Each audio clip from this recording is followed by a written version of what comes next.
सुप्रभात साथियों, आज मैं एक बहुत ही संवेदनशील मुद्दे पर आप लोगों की राय जानना भी चाहूँगा और अपनी राय को रखना भी चाहूँगा। ये मुद्दा थोड़ा संवेदनशील है, इसीलिए मैं आप लोगों के सामने इस मुद्दे को डिस्कस करने, इस पर चर्चा करने आप लोगों के सामने आया हूँ। आज पूरे देश में एक मुद्दा जो है वो गरमा हुआ है और पूरे देश में ये मुद्दा जो है वो आज चलता आपको दिख रहा होगा। हर जगह सिर्फ इसी की चर्चा चल रही है और वो है वोट चोरी।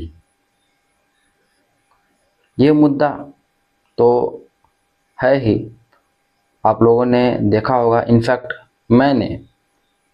मैंने भी इस चीज़ को देखा है और महसूस किया है कि वोट चोरी एक्चुअली में वास्तव में कैसे होता है और क्या होता है। लेकिन मैं उस पर बात ना करके आज मैं एक विश्वास चोरी पे बात करने जा रहा हूँ। आप लोगों को सुन के थोड़ा अजीब लगा होगा, लेकिन अभी का जो मैं आप लोगों को संदर्भ इसका जो बताऊंगा तो आप लोगों को भी समझ में आएगा कि मैं किस चीज़ के बारे में बात कर रहा हूँ और इसके बारे में बात करना कितना ज़रूरी था, ये आप भी बखूबी समझ पाएंगे। तो आदाब, जय भीम, जोहार। मैं हूँ MD हसनैन नवाज और आप देख रहे हैं न्याय संवाद 2.0। जैसा कि हमारा चैनल का नाम न्याय संवाद है, इसीलिए मैंने सोचा कि इस पर तो मुझे वीडियो ज़रूर बनाना चाहिए। कमेंट में आप भी अपनी प्रतिक्रिया रखेंगे और ज़रूर रखिएगा, ताकि हमें भी पता चले कि मैंने जो ये वीडियो बनाने का साहस किया है वो मेरा साहस करना ठीक है, अन्यथा गलत है। मैं बात कर रहा हूँ विश्वास चोरी के बारे में। आखिर ये है क्या और कैसे विश्वास चोरी किया जाता है या हो रहा है।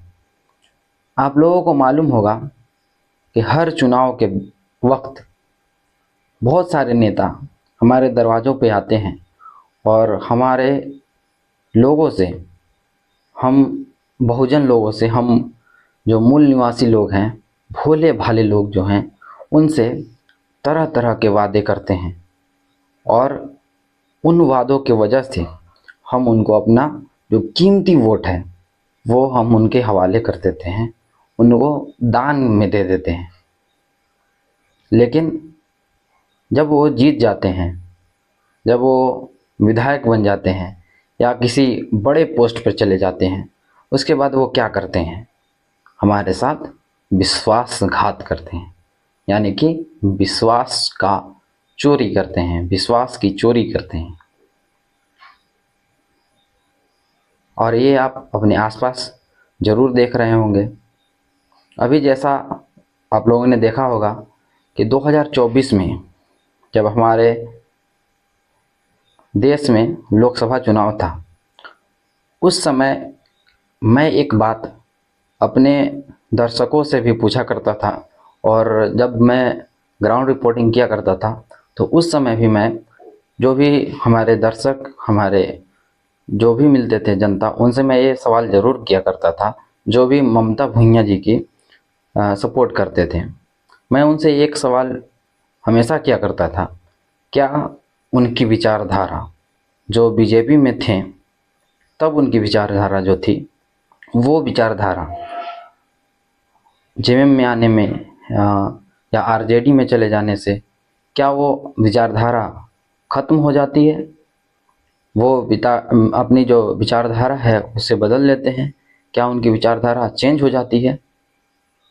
तो इसका जवाब हर लोगों ने, हर जनता ने, या यूँ कहूँ कि हर आरजेडी सपोर्टर या सेकुलर दल के जो भी सपोर्टर हैं, उन्होंने यही दिया कि आप इस चीज़ को देख रहे हैं, लेकिन आप उस चीज़ को नहीं देख रहे हैं कि बहुत सारे ऐसे भी नेता हैं जो इधर से उधर चले जाते हैं, यानी कि बीजेपी की तरफ चले जाते हैं। तो आप उन पे सवाल क्यों नहीं करते हैं? मैंने अच्छे वोट ममता भुइयां जो है वो पिछले दिनों जो है वो बीजेपी में थी और बीजेपी से आरजेडी में आई है, तो आप कैसे उन पर भरोसा कर सकते हैं? एक लोग देख लिए कि भाजपा से जो है बीजेपी छोड़ के आ गए। अब यहाँ कितने लोग जो हैं डर से भय से लाचार होके सब पार्टी के लोग बीजेपी में चल जा रहे हैं। तो वो नहीं देख रहे आप लोग, सिर्फ एक पार्टी आ गए, उसको वहाँ लगा कुछ उस तरह का मान सम्मान नहीं है, या जो भी है वो गरीब है, दबे कुचले का वहाँ कोई सम्मान ही नहीं है, इसलिए वो अपना जहाँ उसको सम्मान मिला वहाँ आई है और हम लोग उसके साथ हैं। यहाँ पर कामेश्वर बैठ मेरा सवाल उनसे है, उनसे ही जो ये जवाब दिया करते थे, मेरा सवाल उनसे ही है कि जो हमारे घर में आ रहा है, हम उनसे पूछेंगे कि क्या जब तुम उस घर में थे तो तुम्हारी विचारधारा क्या थी, और वो विचारधारा जब आप हमारे घर में आ रहे हैं तो आपकी विचारधारा कैसे मैं मानूं कि चेंज हो गई है। इसका परिणाम भी आप लोगों ने देखा कि ममता भुइयां जब लोकसभा का चुनाव हार जाती हैं तो उसके बाद वो छतरपुर विधानसभा से, जब उनको किसी भी पार्टी से टिकट नहीं मिलता है तो वो सपा में चली जाती हैं और आरजेडी से सपा में चली जाती हैं। वहीं आप गढ़वा में देखें तो गढ़वा में भी यही हुआ। यहाँ के जो आरजेडी के नेता थे, पूर्व नेता गिरिनाथ सिंह, वो भी सपा में चले जाते हैं। इससे पहले वो बीजेपी में भी थे और बीजेपी के बाद फिर सपा में आ जाते हैं और बोलते हैं कि हम समाजवादी हैं। जिस तरह से हम राष्ट्रीय जनता दल में समाजवादी थे, उसी तरह से हम सपा में भी समाजवादी हैं। लेकिन बीजेपी में जब आप गए थे तब आपका समाजवाद कहाँ चला गया था, ये सवाल मैं उनसे पूछना चाहता हूँ।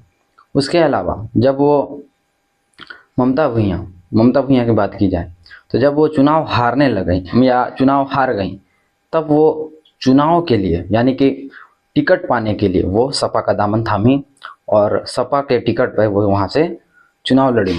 लेकिन क्या हुआ, उनको फिर भी पटकनी खानी पड़ी और फिर आज वो जिस पायदान पे कल थी उसी पायदान पे आज हैं। ना वो कल कुछ किसी संवैधानिक पद पे थी, ना आज हैं।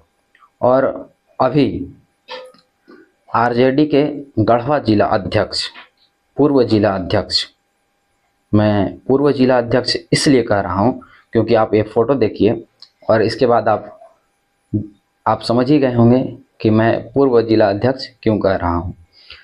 देख सकते हैं आप कि किस तरह से बाबूलाल मरांडी जो हैं वो अपने भारतीय जनता पार्टी में इनका स्वागत कर रहे हैं।